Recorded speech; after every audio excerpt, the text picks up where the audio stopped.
And when it finds its path, it'll just go. Dude, this is kind of like hypnotic. It is. That's why I made you wear the gloves. Oh, I see what you're doing.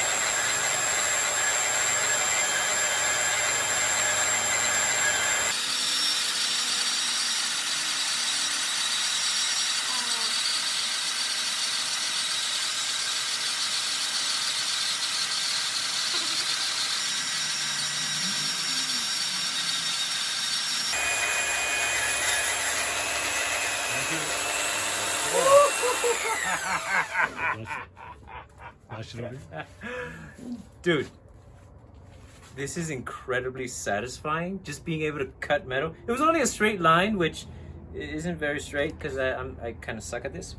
But it's my first time, so I think it's okay. Yes. But, dude, and then when it's about to join that other end right here, the satisfaction is crazy. Yeah. Well, you are now understanding why artists do what they do. Oh, you get so locked in and you're just... Yeah, I yell at people all the time because they try to talk me down on prices. But, the only reason I charge for this stuff is so I can make more stuff. Well, no, material's expensive. Oh, it is. It is. Yeah, it really is. It's you're holding about $75 worth of steel right there. Whoa. So I can imagine the slab it came from. Yeah. So what's next in the process, John? Next is I got to put a different belt on the grinder. That one right there. And most people will call this a belt sander, but any knife maker will call it a grinder. And so if you come at me when I'm doing a knife, it's a grinder. When I'm doing one of my canes, it's a belt sander. So Naeem got his cut in, did a really good job. He's a very nice guy, actually. He says nice things. He doesn't mean them, but they sound sincere. I appreciate that about you. Don't give away my secrets, goddammit.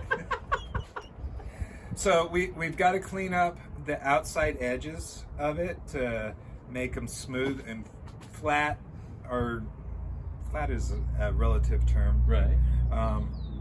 So that way when we're grinding the bevels for the edge, we're not having to fight against a wavy surface. That's why Chris knives are so hard to do. That's why I hate doing them.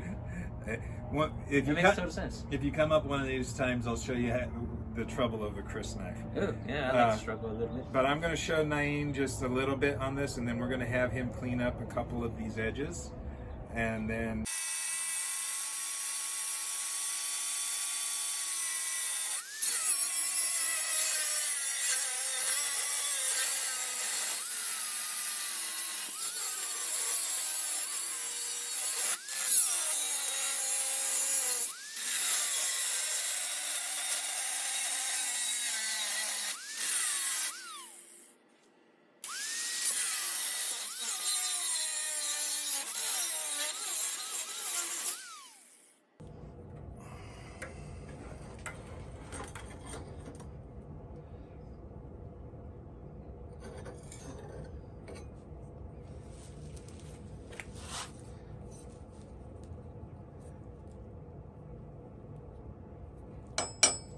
Remember, as razor blades, they were only sharp on one side, and there was a long, slow bevel.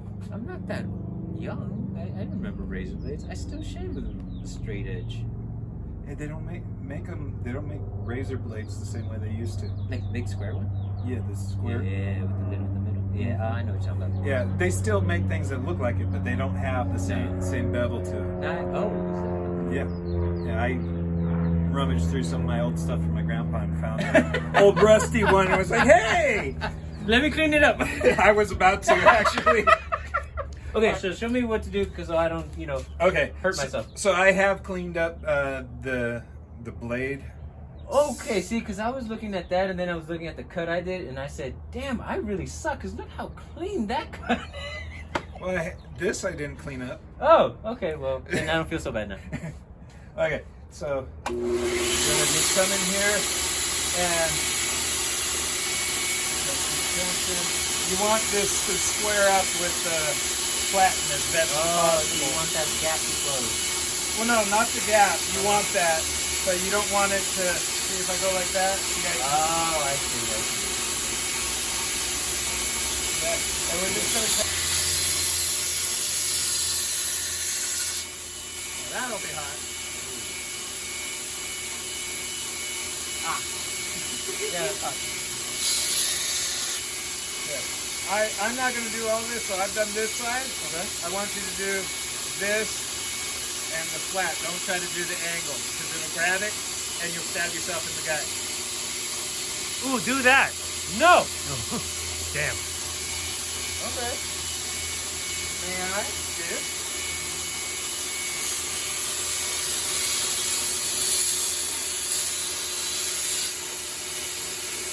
Now, pinch here. Don't get your thumb right there. That way you can put pressure. Oh, I see. So here?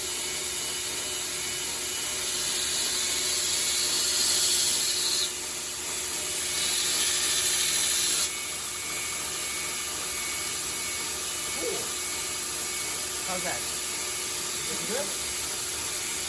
You see how it's got a little wave right there? You put pressure behind what you want. Now see how the wave's gone? Okay. So even here too. Alright. And we're not worried about burrs or anything. We're just looking for. Sorry, I'm getting used to this. I'm digging this. Yeah, I don't want to cut myself. There you go. So come over here and watch how much this moves when I'm doing this. Jesus Christ. Yeah, so it can grab, and you've got over a horsepower of power here. It can grab and. All right, let's set it off real quick because I want people to hear this part. Yeah. So,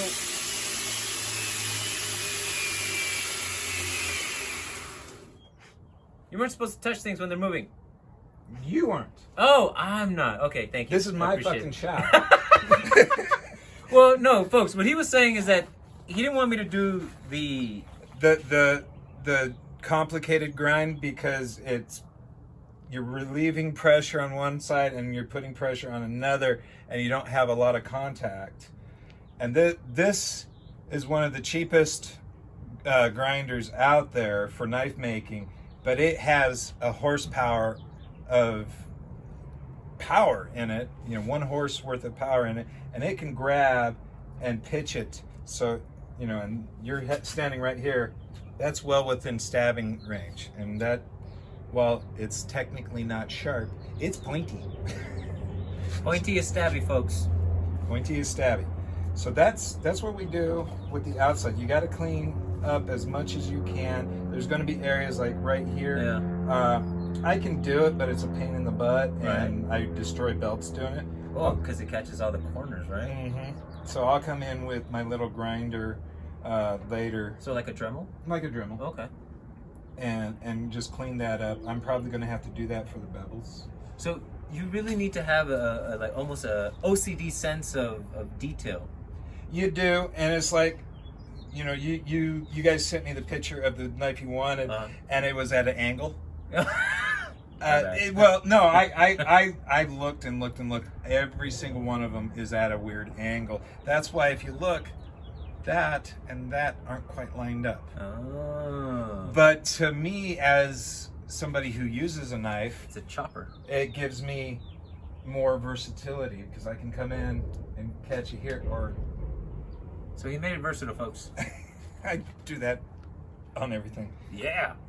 So now we're going to get into the bevels, but we got to do some prep work.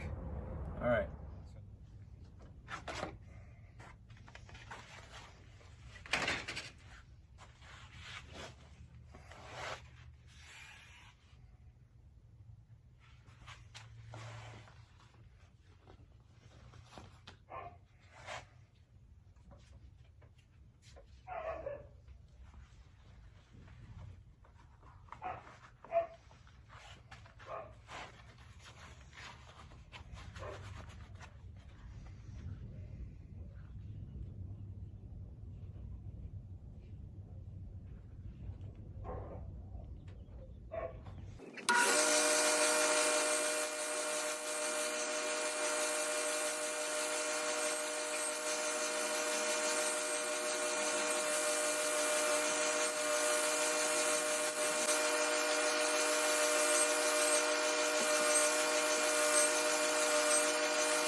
think we'll get a flame up, but I'll do my best to show you this quench process.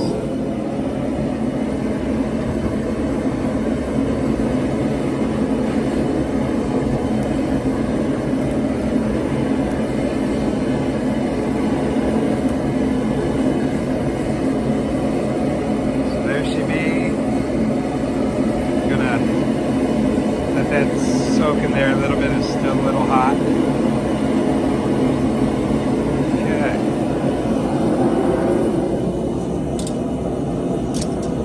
I'm not swinging it around because, well, the dog run is over there and I haven't cleaned it this week.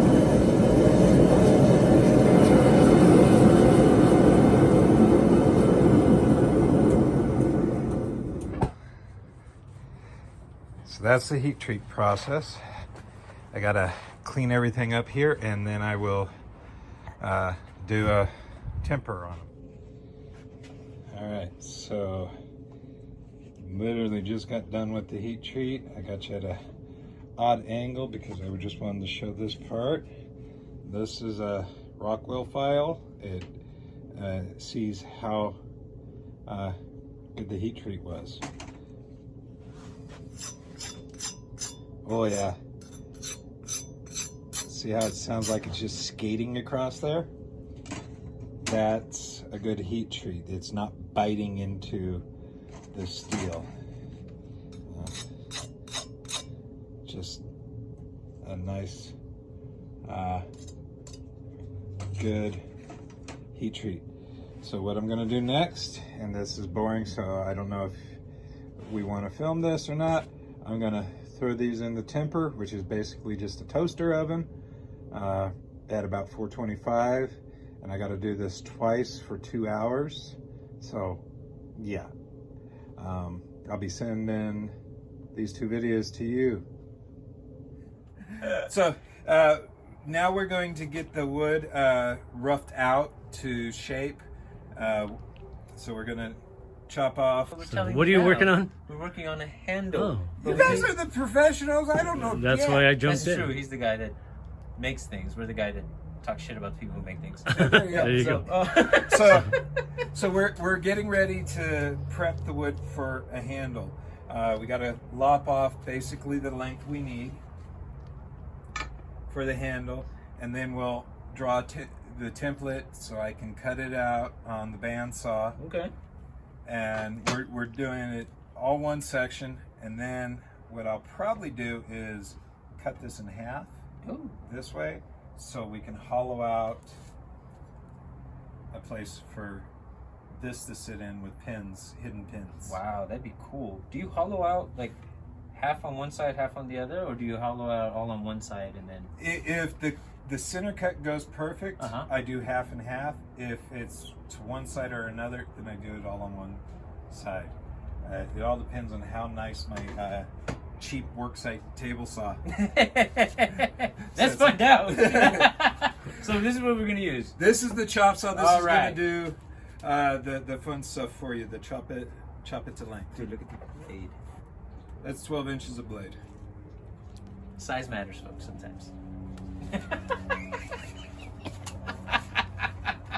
My daughter. Sorry, kids. It's a family show. So, this line has to be right here for the center of it. Before you do anything, bring it down. Okay. See how you're a little bit. Yeah. Right there. There we go. Okay.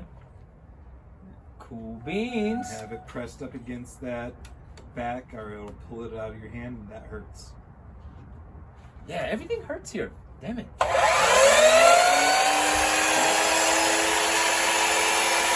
thing is scary.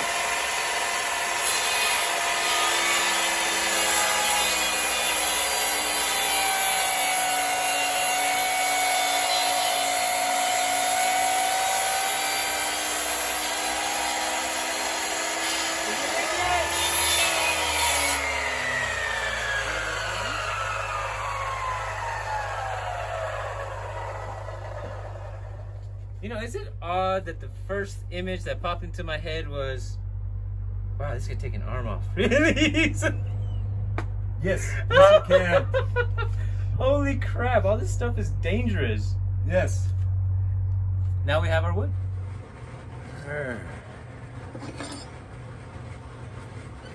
So hopefully I'm in frame. Gonna